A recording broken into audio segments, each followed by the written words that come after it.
अग्निसार क्रिया के माध्यम से हम अपने भीतर के अग्नि को प्रज्वलित करेंगे और जिस व्यक्ति के घर का चूल्हा जल रहा होता है उस व्यक्ति के कभी भी भूख की समस्या नहीं होती है। क्या भैया, भोजन मिलता रहेगा, भोजन पकता रहेगा।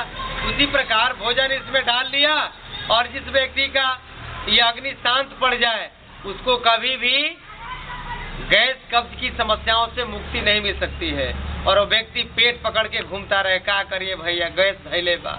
हाँ, गैस एकरा पकड़ ली, ओकरा जीवन में हर तरह के बीमारी पकड़ी। तो भाई हमनी के अग्निसार क्रिया कइल जाओ, अपने भीतर के आग के जलावल जाओ। तो सांस भरी, एकरा में 2 बंद लगावे के बाद एकरा में उड़ियान बंद और मूल बंद। तो सांस भरी,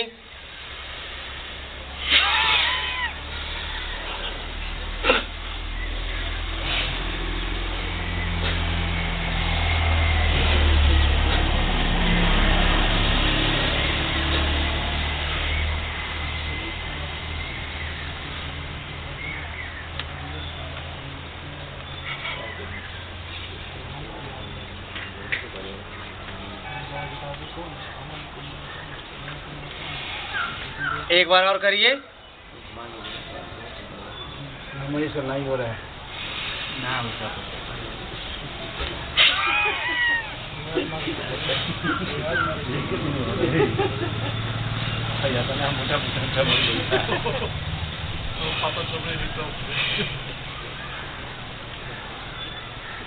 हिलाई, जिनका बड़ा पेट है ना तो थोड़ा हाथ से भी हिलाई ऐसे पकड़ के। हे पेट बाबा, हाँ हिलाई, थोड़ा थोड़ा हिल हल्का हल्का। हे पेट बाबा, थोड़ा सा हिल जाए राज ना। जैसे देख ले कभी कभी हमनी के कोनो कथा वाला कलश ध दिला जाऊ जा तो बाद में लोग कहला कि इनका के तने हिला दिया पीछे क्या, और फिर एकरा के ले जाके कहीं रख आई। वैसा ही पेट बाबा के बड़का जो कलश बा एकरा के तन में हिला देवे के बाद आ झकझोर के आ इनका के भीतर जितना बीमारी बा उनका के ले जाके कहीं अलगे धावे के बा। तो अग्निसार क्रिया कैला से बड़ी जबरदस्त लाभ बा। खाली रहुआ 5 बार 7 बार करके देखिए एकरा के। ओम।